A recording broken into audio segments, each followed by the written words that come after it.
నా హృదయపూర్వకమైన వందనాలు. అవకాశం ఇచ్చిన దైవజనులకి దైవజనులకు వందనాలు. వాక్యాన్ని ధ్యానించుకుందాం. హెజ్కేలు గ్రంథం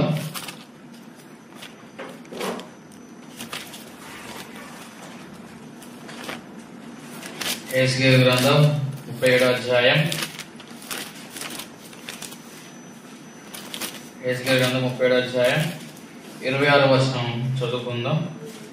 నేను వారితో సమానార్థమైన నిబంధన చేసేదను, అది నాకును వారికి నిత్య నిబంధనగా ఉండును. నేను వారిని స్థిరపరచెదను, వారిని విస్తరింపజేసి వారి మధ్యన నా పరిశుద్ధ స్థలమును నిత్యము ఉంచెదను. హల్లెలూయా. దేవుడు చెప్తున్నాడు ఇక్కడ, నేను వారిని స్థిరపరచెదను అంటున్నాడు దేవుడు. హల్లెలూయా. మనందరి జీవితంలో కూడా స్థిరత్వం అనేది కావాలి. మన ఆశీర్వాదం, మన అభివృద్ధి, మన స్థితి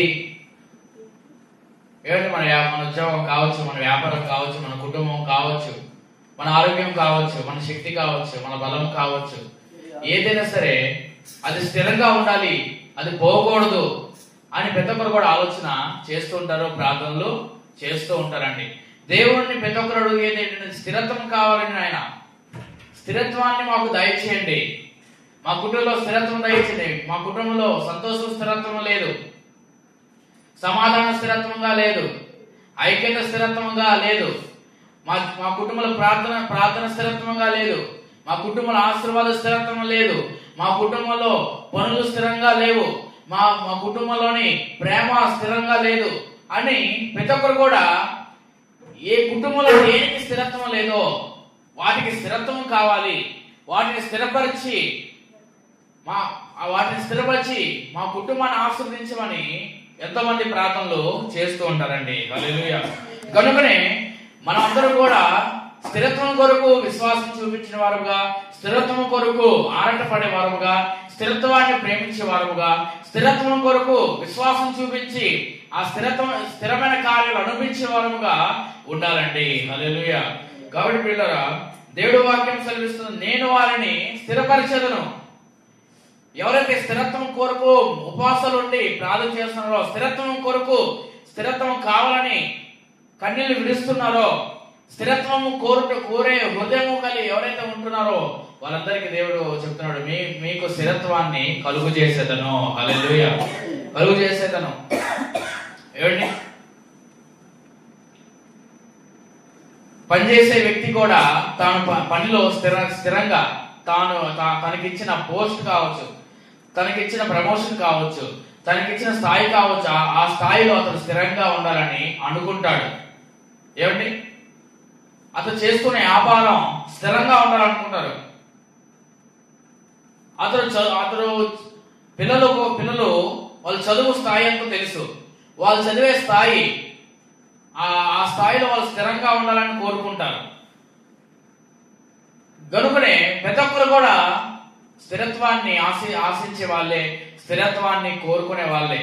కనుక దేవుడు వేటి స్థిరపరుస్తారో ఒకసారి దేవుడి వాక్యాన్ని మనం ధ్యానించుకుందాం. చూడండి, 40వ కీర్తన 40వ అధ్యాయం 40వ కీర్తన 2వ వచనం. కీర్తన 40వ అధ్యాయం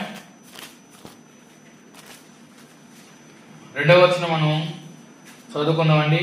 నాశనకరమైన గుండెల నుండి, జిగటగల దొంగ ఊబిల నుండి ఆయన నన్ను పైకెత్తెను, నా పాదములు బండ మీద నిలిపి నడుగులు స్థిరపరచెను. హల్లెలూయా. దేవుడు దేని స్థిరపరుస్తాడంటే వారి యొక్క అడుగులని దేవుడు స్థిరపరుస్తాడు. వాళ్ళ పాదముల యొక్క అడుగులు ఉదయం లేవగానే మన పాదములు ఎటువైపు వెళ్తాయి? ఏమండి, ప్రార్థన పరుడైతే వాళ్ళ పాదాలు ప్రార్థన వైపు వెళ్తాయి. ఏమండి, ఫోన్ చూడాలనుకున్న వాళ్ళు ఎటువైపు వెళ్తారు? వాళ్ళ పాదాలు ఫోన్ వైపు వెళ్తాయి. కొంతమంది ఉదయాన్నే టీవీ ఆన్ చేస్తారు,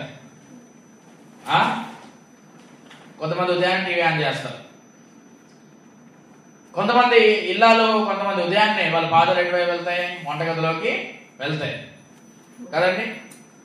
ఇలాగా మన పాదాలు ఎటువైపు వెళ్తున్నాయి? ఉదయం లేవడం కావచ్చు, మనుషుల మధ్య తిరిగేటప్పుడు కావచ్చు, బయట వెళ్ళేటప్పుడు కావచ్చు, మన పాదాలు ఎటువైపు వేయాలనుకుంటున్నాం? దేని కొరకు మన పాదాలు ఎటువైపు వెళ్తున్నాయి?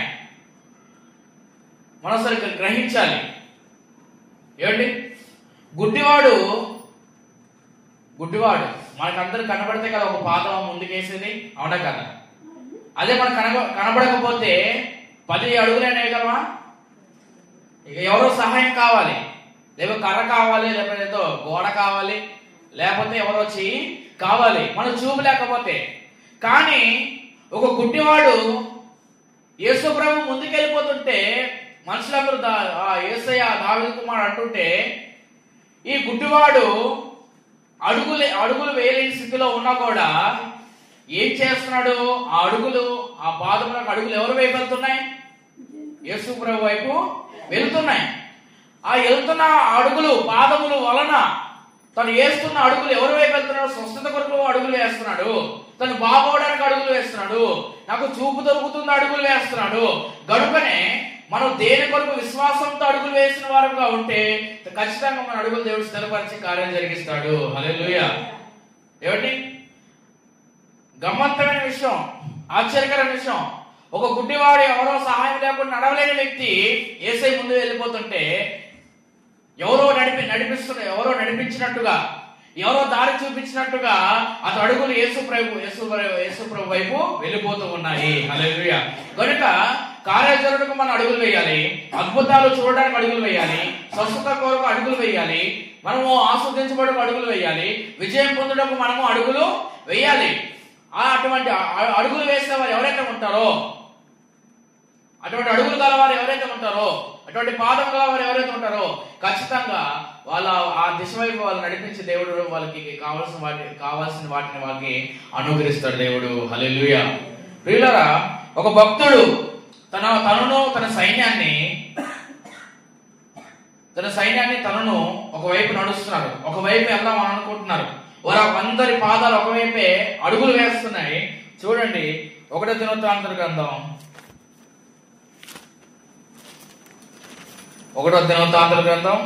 14వ అధ్యాయం 1 దినవృత్తాంతముల గ్రంథం 14వ అధ్యాయం 11వ వచనంలోని ఆస గురించి రాయబడిన వాక్యం ఏంటంటే, ఆస తన దేవుడైన యెహోవాకు మొరపెట్టి, యెహోవా విస్తారమైన సైన్యము చేతిలో ఓడిపోకుండా బలము లేని వారికి సహాయం చేయుటకు నీకన్నా ఎవరునూ లేరు. మా దేవా యెహోవా, మాకు సహాయం చేయము, నిన్నే నమ్ముకొని ఉన్నాము. నీ నామం బట్టియే ఈ సైన్యము ఎదిరించుటకు బయలుదేరి ఉన్నాము. హల్లెలూయా. ఎక్కడి నుంచి వారి యొక్క అడుగులు ఎవరి వైపు వెళ్ళబోతున్నాయి? ఇప్పుడు సైన్యమును ఎదిరించడానికి వారి పాదములు అడుగులు వేయబోతున్నాయి. ముందుగా వాళ్ళ అడుగులు ఎక్కడికి వెళ్ళాయి? దేవునికి మొరపెట్టడానికి వెళ్ళాయి వాళ్ళ అడుగులు. హల్లెలూయా. వాళ్ళ పాదములు సమస్య వచ్చినప్పుడు, సమస్య మన ఇంట్లో ఉన్నప్పుడు, సమస్య మనకు ఎదురుపడినప్పుడు, కష్టం మన జీవితంలోకి వచ్చినప్పుడు మన అడుగులు ఎటువైపు వేయబడాలంటే ప్రార్థన వైపు మనము వేయబడాలి. హల్లెలూయా. ప్రార్థన వైపు వేసిన వారంగా ఉండాలి. కొంతమంది ఎంత సమస్యలు ఉన్నా కూడా పక్కింటి వైపు వాళ్ళ అడుగులు వెళ్తుంటాయి, ఎదురింటి వాళ్ళ వైపు అడుగులు వెళ్తూ ఉంటాయి, మనుషుల వైపు వాళ్ళ అడుగులు వెళ్తూ ఉంటాయి. ఎవరో ఆదరిస్తారు, ఎవరో మాట్లాడతారని మనుషుల వైపు అడుగులు వేస్తుంటాయి పాదాలు. కానీ ఈ రోజు మనం అందరం కూడా ఎవరైతే వాక్యం వింటున్నారో మీ యొక్క అడుగులు ఖచ్చితంగా ప్రార్థన వైపు వేసి కార్యాలు జరిగించుటకే, మీరు ఎవరైతే కార్యాలు జరిగించుటకే, విజయం పొందడానికి ఎవరైతే అడుగులు వేయడానికి వెళ్తారో ఖచ్చితంగా దేవుడు విజయాన్ని అనుగ్రహిస్తాడు. హల్లెలూయా. ఆస అతను తన సైన్యం అంతా కూడా బయలుదేరుతున్నారు. సైన్యమును ఎదిరించుటకు వాళ్ళు బయలుదేరి ఉన్నారు. 12వ వచనంలోని యెహోవా ఆ కూషీయులను ఆస ఎదుటను వారి ఎదుటను నిలవనీయక వారిని మొత్తినందున వారు పారిపోయిరి. హల్లెలూయా. 2 దినవృత్తాంతముల గ్రంథం 14వ అధ్యాయం 11, 12. చూడండి, ఇక్కడ దేవుడు ఏం చేశాడంటే కూషీలను ఆశ ఎదుట ఇశ్రాయేలు ప్రజల ఎదుట నిలవనే కావాలని ముత్తారు దేవుడు. ముత్తిన వెంటనే వాళ్ళందరూ ఏమయ్యారు? ఓడిపోయారు, తరిమి కొట్టారు, హతము చేశారు. ఎందుకు దేవుడు ఆ యొక్క భక్తుడు తన అడుగులు ఎటువైపు వేశాడంటే ఎదిరించడానికి అడుగులు వేశాడు. వేసిన అడుగులు దేవుడు ఏం చేశాడు? ఎదిరించినట్టుగా అతని అడుగులు దేవుడు స్థిరపరిచాడు. హల్లెలూయా. కాబట్టి పిల్లరా, మన అడుగులు ఖచ్చితంగా ఆస్వాదించబడానికో, గెలవడానికో, ఆస్వాదించబడడానికి, దీవించబడడానికి, మేలు అనుభవించడానికి, సమస్యల మీద విజయము, ఆ యొక్క అప్పుల మీద విజయము, కష్టాల మీద విజయము, నిజముగా వాటి కొరకు మనం అడుగులు వేసే వారంగా ఉంటే, మన పాదాలకి పని చెప్తే దేవుడు మన అడుగులు స్థిరపరిచి వాటి మీద విజయం దేవుడు మనకి అనుగ్రహిస్తాడు. హల్లెలూయా. కాబట్టి పిల్లరా, మనకి ఎదురైన సమస్యలు ఎంతో ఉంటాయి, ఎన్నో బాధలు ఉంటాయి. వారిని ఎదిరించాలంటే ప్రార్థనతో మనము ఎదిరించగలం. ప్రార్థన చేసి ప్రార్థన వైపు మన అడుగులు వేస్తే ఖచ్చితంగా దేవుడు మనకి సహాయము చేస్తాడు. భక్తులందరూ కూడా భక్తుడు ఆశ మొరపెట్టడానికి దేవుని వైపు అడుగులు వేశాడు. దేవుడు శత్రువుల మీద విజయం దేవుడు అనుగ్రహించాడు. హల్లెలూయా. ఆశ అడుగులు దేవుడు స్థిరపరిచి కార్యము చేశాడండి. హల్లెలూయా. కాబట్టి చాలా మంది మనల్ని సిగ్గుపరచడానికో, అవమానపరచడానికో, లేకపోతే వెనుదెబ్బ తీయడానికో, మోసం చేయడానికో, లేకపోతే మన కన్నీళ్ళతోటి నింపడానికో, దుఃఖంతో నింపడానికో, బాధ పెట్టడానికో మన జీవితంలోకి వస్తూ ఉంటారు. కొత్త సమస్యలు పుట్టిస్తూ ఉంటారు. అవన్నీ మన చెవునికి వినపడినప్పుడు, మన ఎద్దకు వచ్చినప్పుడు ఏమిటి, మన అడుగులు అక్కడే కుదుర్చబడకూడదు, మన పాదములు అక్కడే ముడుచుకోకూడదు. మన పాదములు దేవుని వైపు సాగినట్టయితే దేవుడు మనకి సహాయము చేస్తాడు. హల్లెలూయా. అప్పుడు దేవుడి కార్యాలు మనము చూడగలుగుతాం. ఎందుకంటే ప్రార్థన వైపు అడుగులు వేస్తే ఎవరు కూడా అడుగులు ఆపలేరు. ఏ సమస్యలైనా ఆగిపోవాల్సిందే, ఏ ఇబ్బంది అయినా ఆగిపోవాల్సిందే.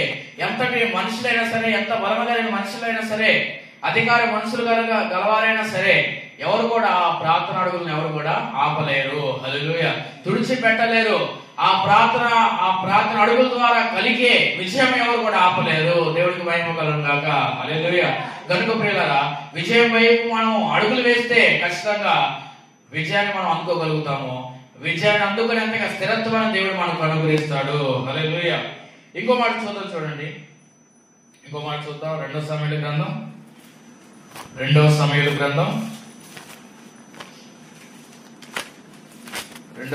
గ్రంథం 5వ అధ్యాయం 2 సమూయేలు గ్రంథం 5వ అధ్యాయం 12వ వచనంలోనే, ఇశ్రాయేలు మీద యెహోవా తను రాజుగా స్థిరపరిచిననియు, ఇశ్రాయేలును బట్టి తన జనుల నిమిత్తము రాజ్యము ప్రజలు ప్రబలము చేయననియు దావీదు గ్రహించెను. హల్లెలూయా. దావీదుని రాజుగా స్థిరపరిచాడు దేవుడు. రాజుగా స్థిరపరిచాడు. రాజు అనేది ఒక స్థితి. రాజు అనేది ఒక స్థితి. దేవుడు గొర్రెలు కాచుకునే స్థితి నుంచి ఎక్కడ తీసుకొచ్చాడంటే రాజుగా ఉండే స్థితికి దేవుడు తీసుకువచ్చాడు. హల్లెలూయా. ఆ స్థిరత్వాన్ని దావీదునకు అనుగ్రహించాడు. ఏమండి, మనం కూడా ఒక జీవితంలో నుంచి ఇంకో జీవితంలోకి వెళ్ళాలనుకుంటాం. ఏమిటి, శ్రమలు కలిగిన జీవితం నుంచి సుఖ జీవితం గల ఆశీర్వాదకరమైన జీవితంలోకి వెళ్ళాలనుకుంటాం.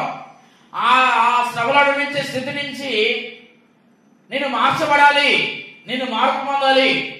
ఆ శ్రమ గలే, ఇబ్బంది గలే స్థితిలో నుంచి ఒక మహిమకరమైన జీవితంలోకి నేను వెళ్ళాలి.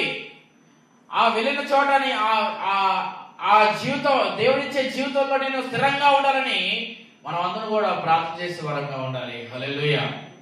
ఏమండి, దావీదుని దేవుడి శక్తితో చూడండి. 78వ కీర్తన దావీదు గురించి ఒక మాట రాయబడి ఉంది. 78వ కీర్తన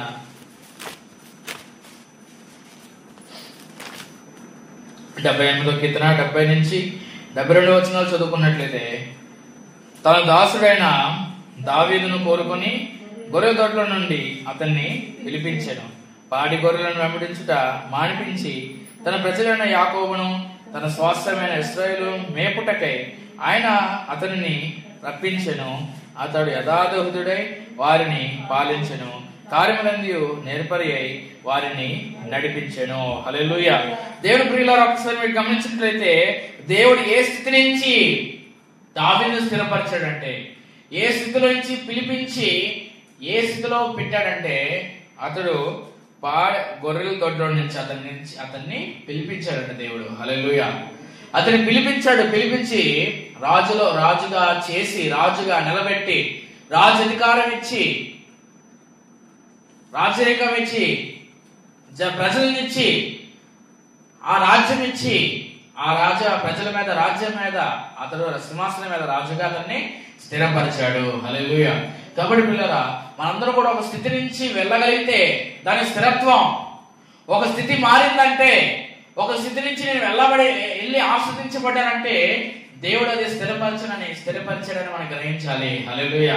నేను ఇంకా ఆ స్థితిలోనే ఉన్నానా, నేను ఇంకా ఆ కరువులోనే ఉన్నానా, ఇంకా ఆ సమస్యలో ఉన్నానా, నేను ఇంకా ఆ యొక్క కష్టంలోనే ఉన్నానా, ఇంకా ఆ ఊబిలోనే ఉన్నానా, నేను ఇంకా ఉన్నానా, ఆ స్థితిలోనే ఉన్నానా అనుకున్న ఎవరైతే ఉంటారో వాళ్ళందరికీ దేవుడు చెప్తున్నాడు, మీరు యథార్థ హృదయులైతే ఆ స్థితి నుంచి మార్చి కొత్త స్థితిని అనుగ్రహించి మిమ్మల్ని స్థిరపరుస్తాను. హల్లెలూయా.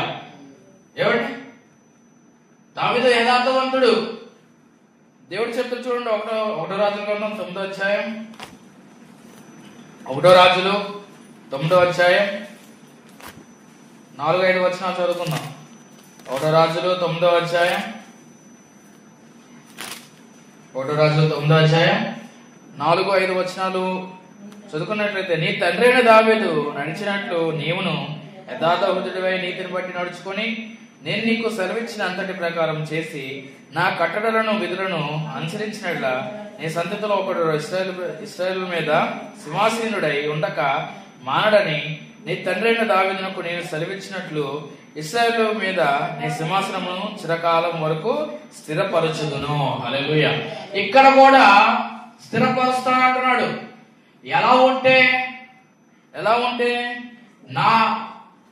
నేను నా మార్గంలో నడుచుకొని యథార్థ హృదయుడు అయితే, నా మార్గంలో నడుచుకొని యథార్థ హృదయుడు అయితే అప్పుడు చిరకాలము నీ రాజ్యాన్ని స్థిరపరుస్తాను అంటున్నాడు దేవుడు. హల్లెలూయా. ఏమండి, స్థిరత్వాన్ని కోరుకునే వ్యక్తి మొదటగా దేవుని మార్గంలో నడవాలి, దేవుని దృష్టికి యథార్థ హృదయుడై ఉండాలి. అలాగే యథార్థ హృదయుడై లేక, ఏమండి, చాలా మంది అనుకుంటారు, చాలా మంది ఉద్యోగుల మీద ప్రార్థన లేకుండా, అంటే కొంతమంది ఉద్యోగం చేస్తూ ప్రార్థన చేసే వాళ్ళు ఉంటారు, ఉద్యోగం చేస్తూ విశ్వాసం చూపించే వాళ్ళు ఎంతమంది ఉంటుంటారు. కొంతమంది ఉద్యోగం ఉంటూ జీతంతోటి మేము స్థిరపరచబడిపోతాం, జీతంతోటి మేము ఆస్వాదించబడిపోతాం, జీతంతో మేము పైకి రాగలుగుతాం అని ఎంతోమంది అపోహలు కలిగి ఉంటారు. కానీ దానివల్ల కుటుంబం నడుస్తుందేమో కానీ స్థిరత్వం అనే మాత్రము రాదు. ఆ కుటుంబము ఆ స్థితిలో ఉంటది కానీ ఒక ఆశీర్వాదకరమైన దేవుని చేత స్థిరత్వంలోకి ఏ మాత్రము వెళ్ళలేదండి. హల్లెలూయా. కాబట్టి పిల్లరా, గొర్రెల దొడ్లు దావీదు జీవితాన్ని మార్చలేకపోయింది.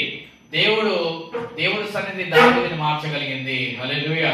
కాబట్టి పిల్లరా, మనము దేని చేత మన సమస్యలు దేన్ని లోకంలో ఉండేలా, లోకాశల ద్వారా కావచ్చు, లోక పాపములు కావచ్చు, లోక ఆలోచన కావచ్చు, దుష్టుల మనుషుల ఆలోచనల వల్ల మనకి ఎటువంటి స్థిరత్వం అనేది కలుగదండి.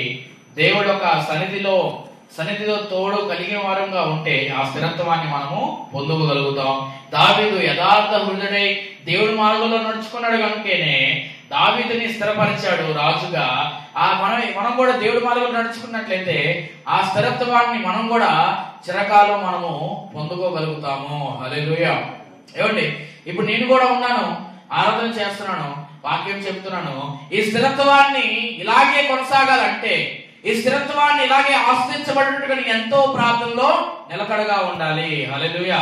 ఈ స్థిరత్వాన్ని నిన్ను ఎప్పుడంటే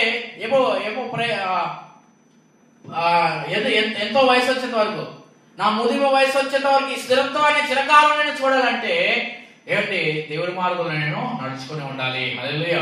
ఈ స్థిరత్వంలో నేను ఎక్కడ నిలబడిపోతానో, ఈ స్థిరత్వంలో నేను ఎక్కడ ఆస్వాదించబడిపోతానో, ఈ స్థిరత్వంలో నేను ఎక్కడ కొనసాగించబడతానో కొన్ని ఆటంకులు, సమస్యలు రావచ్చేమో, కానీ దేవుడు స్థిరపరిచినప్పుడు ఎవరు కూడా కదిలించలేరండి. హల్లెలూయా. ప్రభు చెప్పాడు, నేను నాటిన వారిని ఎవరు కూడా పెళ్లగించలేరు. హల్లెలూయా. మరి ఎంతో మూకడుమి ఎంతమంది వచ్చినా సరే, ఏమండి, కలుసుగట్టుగా వచ్చినా సరే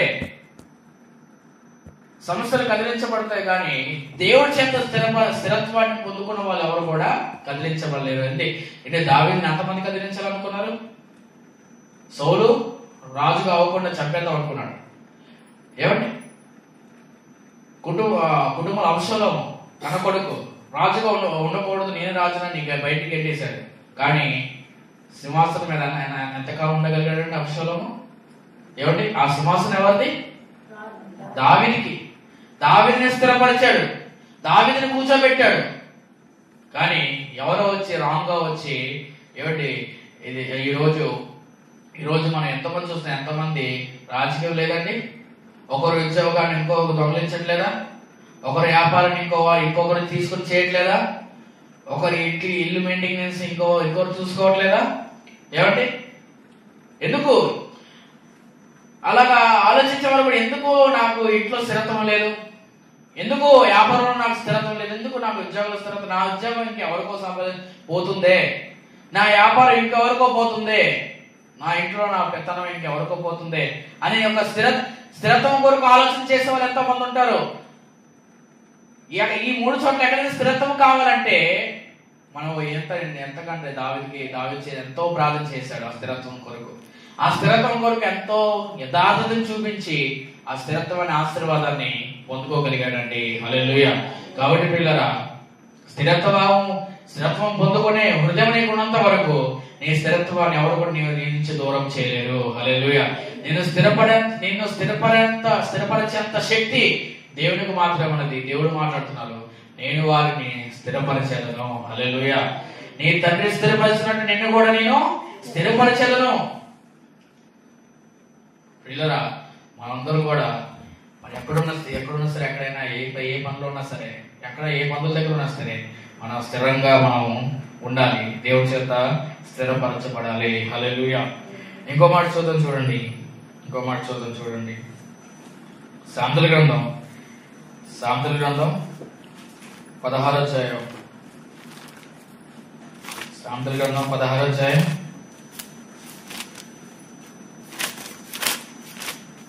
16వ అధ్యాయం 9వ వచనంలో మనం చదువుకున్నట్లయితే, ఒకడు తాను చేయబోవునది హృదయంలో యోచించుకును, యెహోవా వాని నడతను స్థిరపరచును అంటున్నాడు. హల్లెలూయా.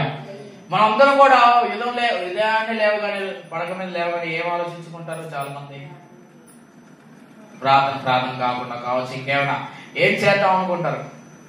ఏమండి, దుష్టులు ఏం ఆలోచిస్తారు?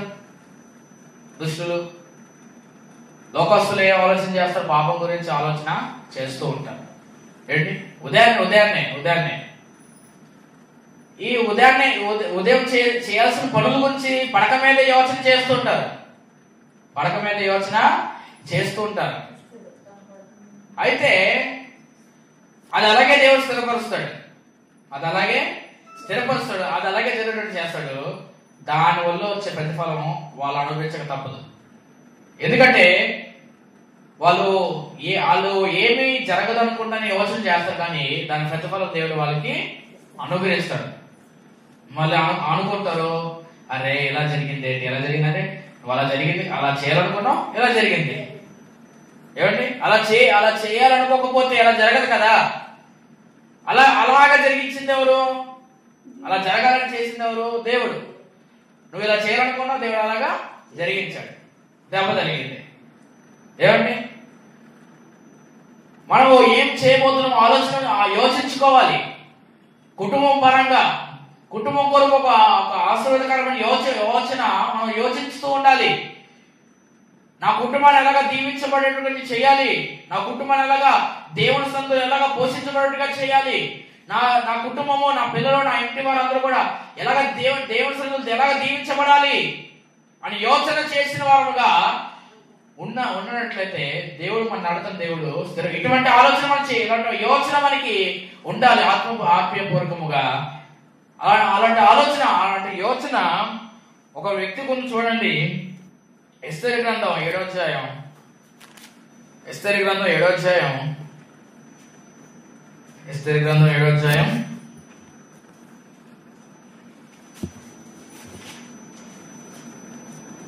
ఎస్తేరు గ్రంథం 7వ అధ్యాయంలో ఏమిటి, ఎస్తేరు హామానుని అహష్వేరోషు తన భర్తని విందుకు పిలుస్తుంది. 7వ అధ్యాయంలో విందుకు పిలిచినప్పుడు ఒక యోచన చేసుకొచ్చింది. ఏటా యోచన?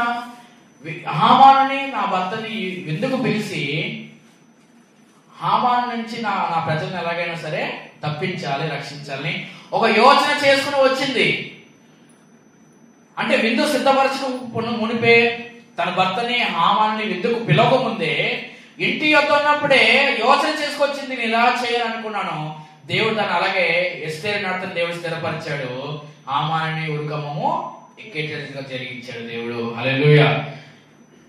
అక్కడ చూడండి 6వ వచనంలో 7వ అధ్యాయం 6వ వచనంలోని ఎస్తేరు మాట్లాడుతుంది.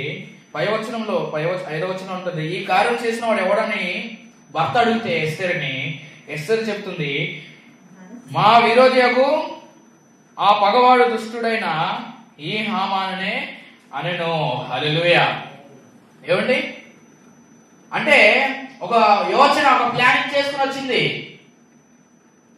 ఎలాగైనా సరే నా ప్రజలను విడిపించాలి, నేను రాజు ఎదుటకి వెళ్ళాలి, ఒక యోచన చేసుకుని వచ్చింది. ఏమిటి యోచన చేయడం వల్ల తను ఏదైతే యోచించిందో అలాగే జరిగింది. తను ఏది జరగాలనుకుందో, ఏది యోచించిందో, ఏది మాట్లాడితే ఎలా జరుగుతుందో అలాగే జరిగింది. అలాగే చెప్పింది. తన సమస్య తన భర్తకి చెప్పింది. భర్త అడుగుతున్నాడు, అహష్వేరోషు అడుగుతున్నాడు, ఈ కార్యం చేసిన వాడు ఎవడు అంటే ఇదిగో ఈ హామానే, మా పగవాడైన దుష్టుడైన ఈ హామానే అన్నప్పుడు రాజు ఇంకా విందును వదిలేసి కోపం తెలిపాడు. హామానికి గుండెలో దడబుట్టేస్తుంది. రాజు నాకు ఏదైనా కీడు చేయాలని ఆలోచన చేస్తుండేమని ఆలోచన చేసినప్పుడు వచ్చినప్పుడే ఏం చేసినాడంటే ఎస్తేరు పాదాలు పట్టుకున్నాడు.